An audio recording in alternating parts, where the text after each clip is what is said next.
Les recteurs des universités de l'espace IMOA sont en conclave à Niamey. C'est le Premier ministre chef du gouvernement qui a donné le coup d'envoi de ce colloque sur le thème crise universitaire et paix sociale sur le campus. La 4e conférence fiscale internationale annuelle a également ouvert ses travaux ce mercredi à Niamey sous l'égide de l'Union des ordres fiscaux de l'Afrique de l'Ouest. Maintien de la paix au Mali, le gouvernement américain vient en appui au Niger avec un important lot d'équipements militaires et du matériel roulant réceptionné ce matin par le ministre de la Défense nationale. Bonsoir à tous. Retenez tout d'abord que le président de la République, chef de l'État, a procédé ce jour mercredi à un léger remaniement du gouvernement, la teneur avec le secrétaire général du gouvernement, Gandou Zakara. Ce jour 25 février 2015, le président de la République, chef de l'État, son Excellence M. Issoufou Mahamadou, sur proposition du Premier ministre, chef de gouvernement, a procédé à un léger remaniement technique du gouvernement. Au terme de ce léger remaniement technique, sont nommés ministre d'État à la présidence de la République, M. Mohamed Bazoum, ministre des Affaires étrangères, de la coopération, de l'intégration africaine et des Nigériens à l'extérieur, Mme Kane Aïchatou Boulama. En lien avec ce même décret, le Premier ministre chef du gouvernement, M. Brigitte Raffini, a signé ce jour un autre décret portant nomination du directeur de cabinet du Premier ministre. Au terme de ce décret, M. Gado Mahamadou est nommé directeur de cabinet du Premier ministre en remplacement de Mme Kane Aïchatou Boulama, appelée à d'autres fonctions. Je vous remercie. Et puis cet autre communiqué du secrétariat général du gouvernement, le président de la République, chef de l'État, Issoufou Mahamadou, a signé un décret portant ouverture d'une session extraordinaire de l'Assemblée nationale.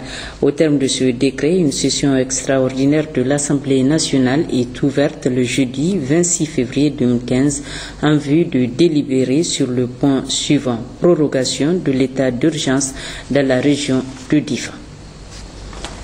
Le Premier ministre Brigitte Raffini a présidé ce matin à Niamey un colloque du réseau pour l'excellence de l'enseignement supérieur en Afrique de l'Ouest, RESAO, une rencontre des recteurs des universités de l'espace IMOA sur le thème crise universitaire et paix sociale sur le campus. Détail Jocelyne Amoussou, Mamadou Adam.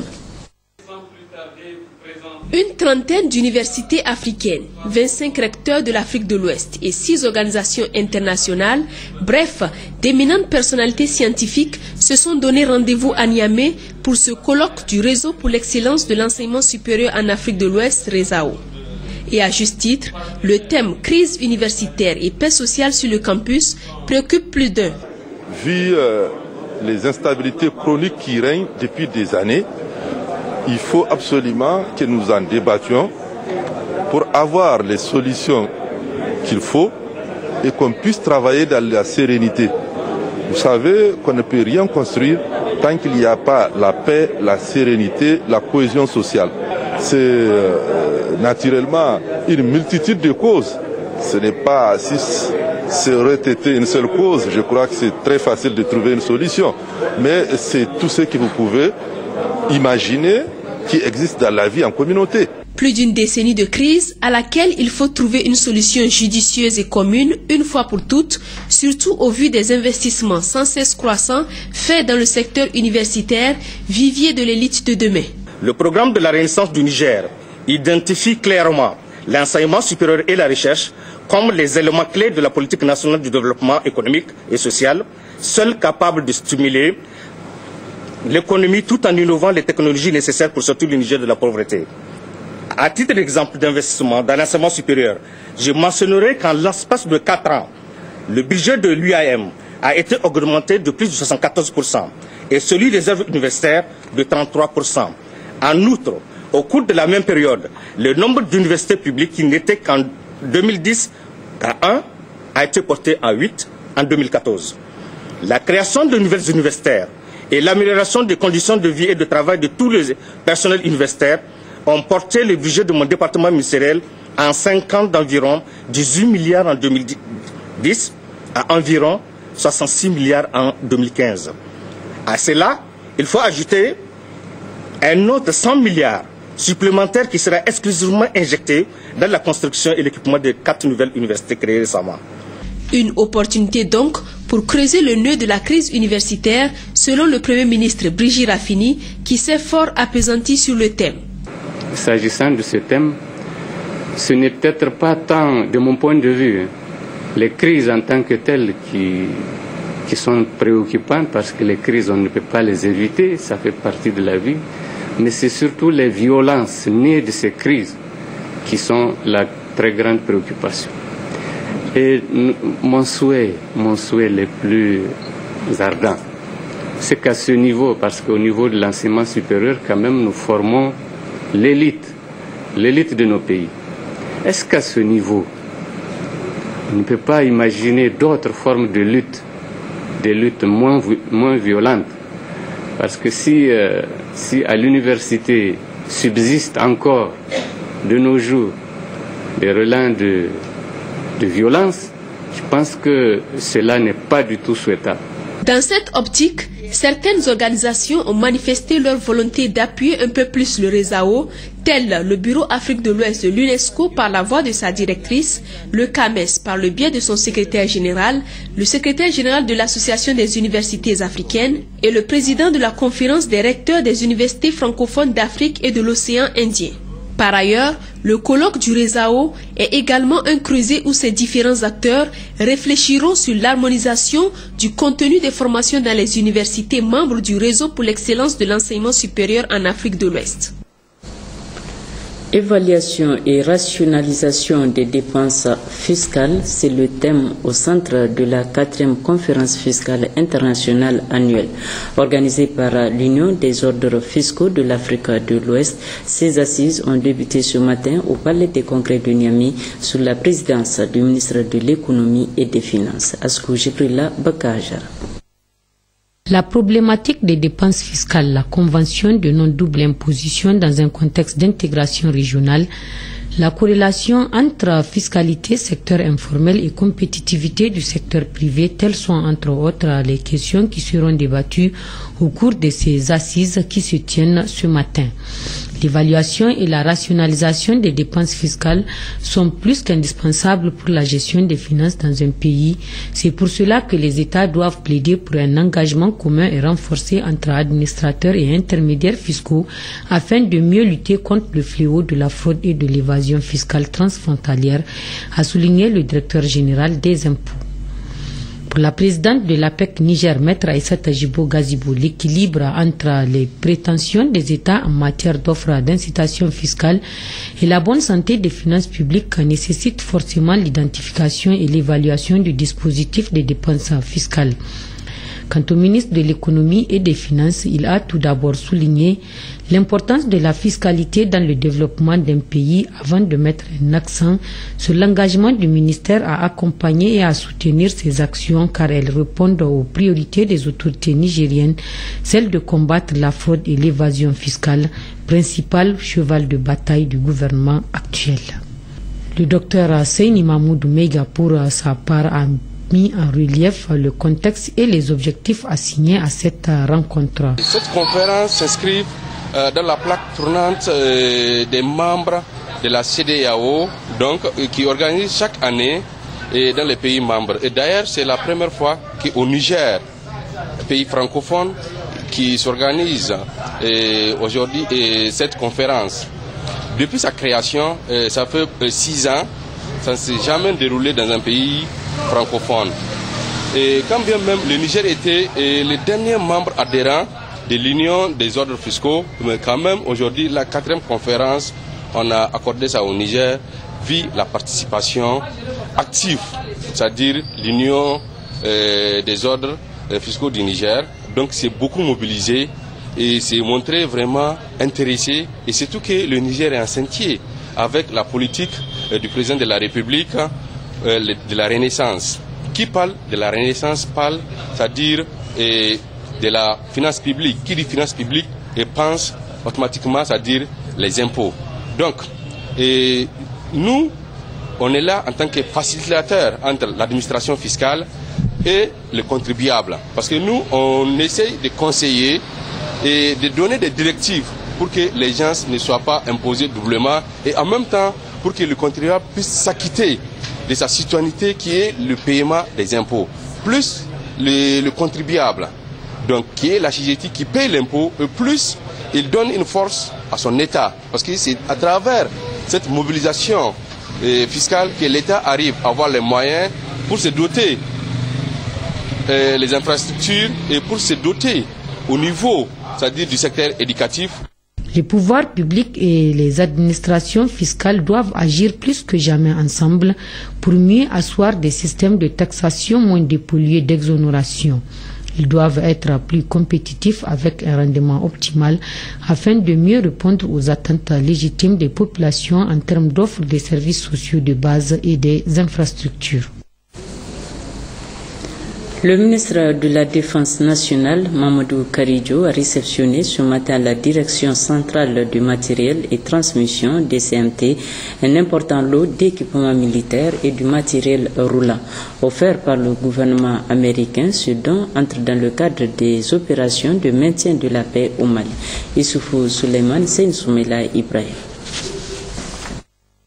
La coopération militaire entre les forces armées nigériennes et les forces armées des États-Unis d'Amérique a l'honneur, une fois n'est pas coutume. Les secondes, dans un élan d'amitié et de solidarité, décident de contribuer au renforcement des capacités opérationnelles du contingent nigérien de la mission multinationale intégrée des Nations Unies pour la stabilisation du Mali, MINUSMA. Je suis particulièrement heureuse de remettre ce don au Niger, car je sais combien le Niger est engagé avec courage et détermination contre les menaces sécuritaires dans la région. Je rends hommage aux forces de défense et de sécurité qui mènent actuellement des opérations dans différentes parties du pays, en même temps qu'elles maintiennent un niveau élevé de solidarité au-delà des frontières. Il sera inscrit dans les livres de l'histoire que lorsque la paix fut menacée au Sahel, les Nigériens se levèrent pour la préserver. Vitalité, pragmatisme et solidarité à toute épreuve, voilà les qualificatifs que le ministre de la Défense a su trouver pour la coopération existant entre les deux forces armées nigériennes et américaines, notamment face au terrorisme, au banditisme et le crime organisé. Moyens roulants, matériel de protection et de surveillance, d'équipements de vision de nuit, d'équipements de transmission, de matériel optique de navigation, de groupes électrogènes, de réservoirs d'eau, de carburant, système de purification d'eau, de chariots élévateurs, de pièces détachées, etc. Ces équipements que notre contingent de la MINUSMA s'apprête bientôt à recevoir contribueront significativement à améliorer la qualité de ces prestations qui sont déjà assez bien appréciables. Je voudrais ici, à cette occasion, affirmer que la coopération militaire entre les forces armées nigériennes et les forces armées des États-Unis d'Amérique est d'une vitalité, d'un pragmatisme et d'une solidité à toute épreuve. La coopération militaire entre les forces armées nigériennes et les forces armées des États-Unis d'Amérique, c'est la formation, l'équipement des forces nigériennes, le renseignement, la construction des infrastructures et le soutien de la chaîne logistique des armées, objet de la présente cérémonie. Sur le même registre, retenez cette cérémonie de baptême des différentes promotions des personnels paramédicaux de l'armée. C'était hier en présence de plusieurs responsables militaires et ceux de la coopération française. Hassan Moussa, Ismaël Doda.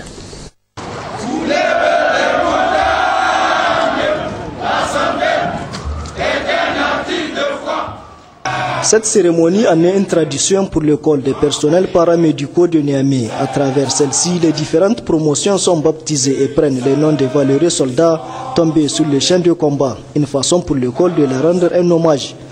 C'est ainsi pour cette année scolaire 2014-2015 sont respectivement baptisés promotion sergent Hussein Munkaila, soldat nigérien tombé en mission commandée en Côte d'Ivoire pour la première année, promotion adjoint Moussa Sagna de nationalité sénégalaise pour la deuxième année, et la troisième année baptisée promotion lieutenant Joël Talo de nationalité tchadienne.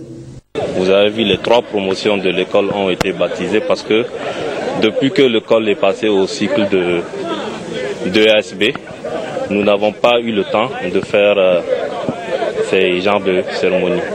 Aujourd'hui, c'est chose faite. Nous avons 75 étudiants.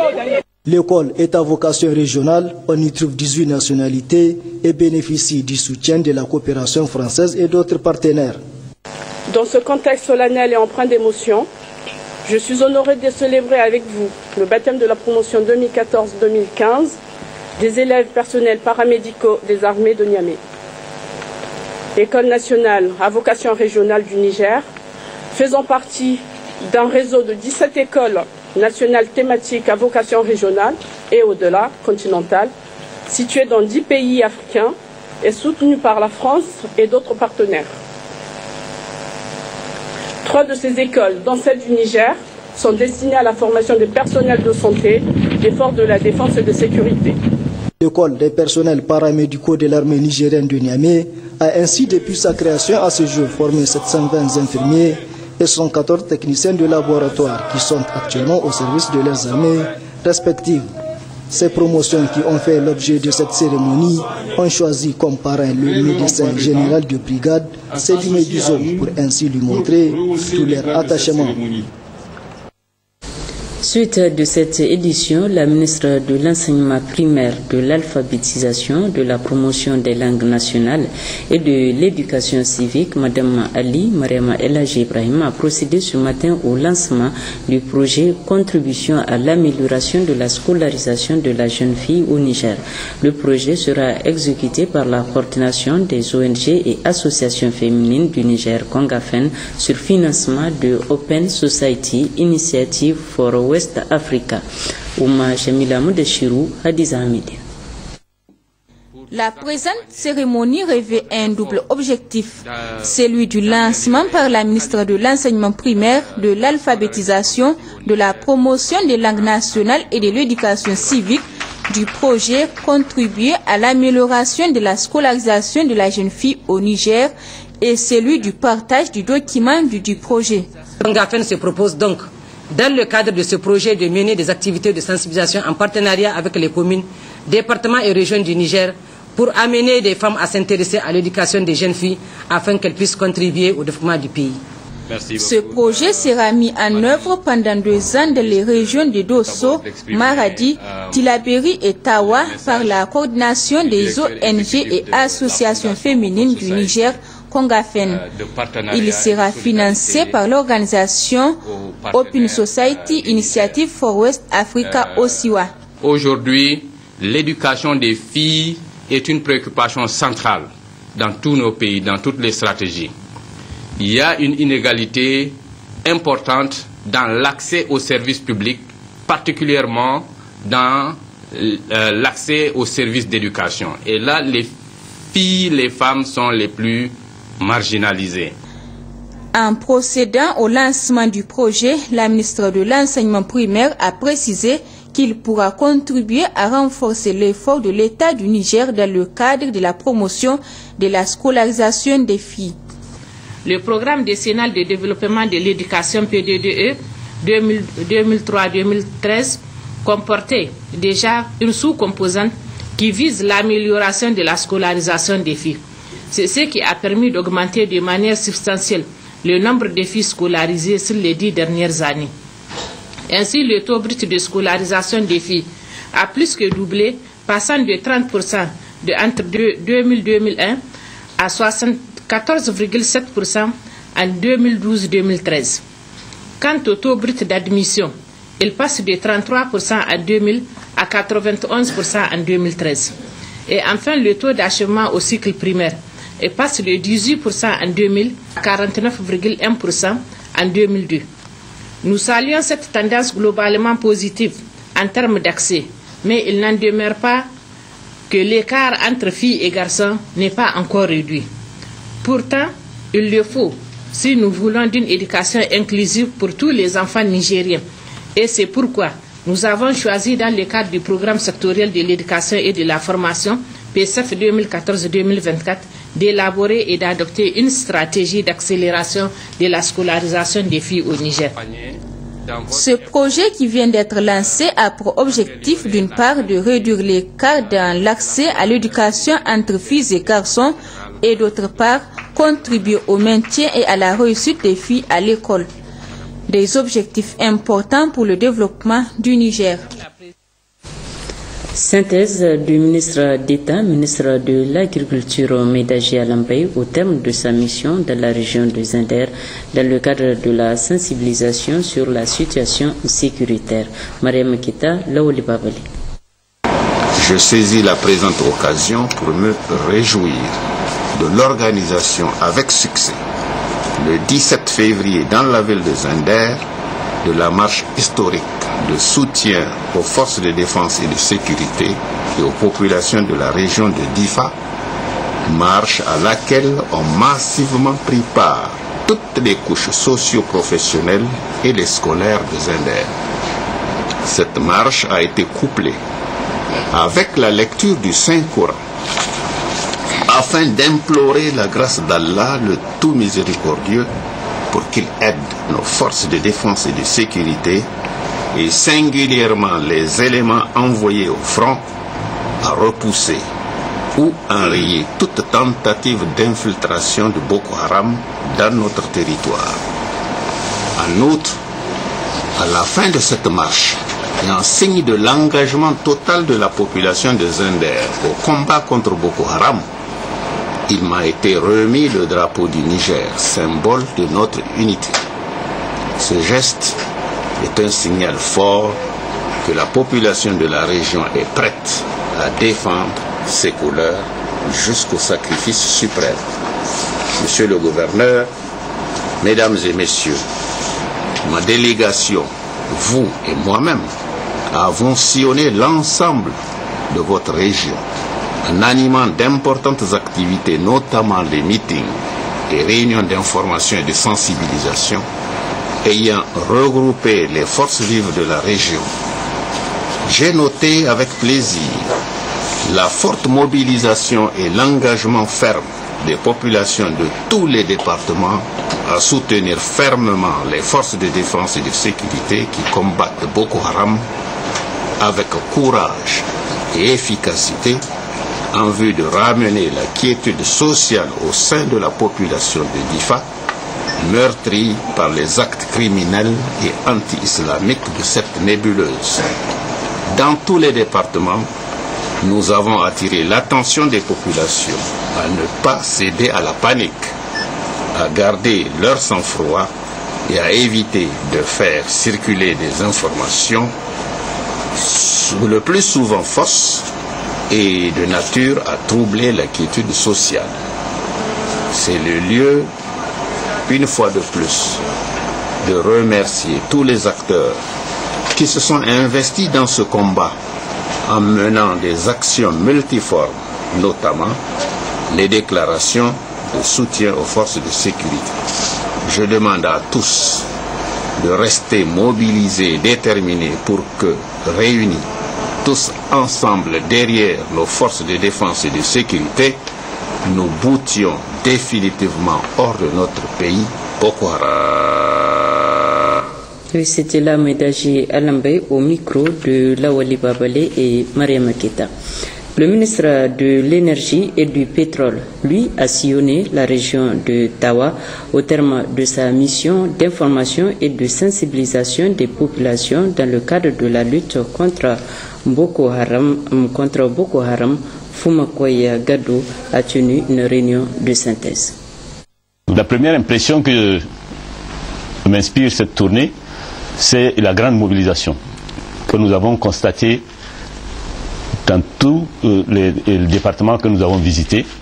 La population était sortie partout, nombreuse, pour manifester leur soutien aux forces de défense et de sécurité, leur soutien au président de la République et au gouvernement, pour l'engagement à défendre notre pays, à préserver notre pays de cette calamité de Boko Haram et à faire en sorte que la paix et la quiétude continuent à être développées, à se perpétrer dans notre pays. Nous avons également constaté, avec beaucoup de satisfaction, la présence au cours de ces meetings de toutes les forces vives de la nation. Véritablement, tout ce qui est organisé et à défaut de prendre individuellement la parole, toutes ces associations ont fait et ont rédigé des déclarations communes qui ont été présentées au cours des différents meetings. Le troisième constat que nous avons fait, c'est celui d'un peuple véritablement mobilisé autour de son armée, autour des idéaux de paix et de quiétude qui sont inscrits dans le programme de la Renaissance et qui sont prêts à apporter leur contribution multiforme, que ce soit en prière, que ce soit en espèces, que ce soit en apport sur le renseignement. Donc ces populations se sont engagées à accompagner le programme de la restauration et du renforcement de la quiétude sociale et de la paix dans notre pays. Et mieux, au cours de cette tournée dans la région de Tawa, une analyse profonde a été faite sur le phénomène de Boko Haram, qui constitue en réalité un déni de notre religion, l'islam.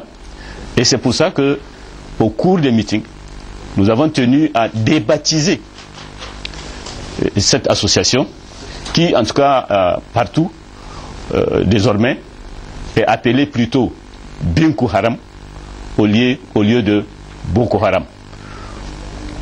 Parce qu'ils veulent dénier la recherche du savoir et développer l'obscurantisme. Et au cours de nos meetings, nous avons appelé les populations à ne plus les appeler Boko Haram, ce qui est une aberration. C'est plutôt les suivre et adopter leur idéologie qui est haram. D'où donc le nouveau nom que nous leur avons donné de Boko Haram. Et nous espérons que ce nom va les suivre désormais à travers tout le Niger.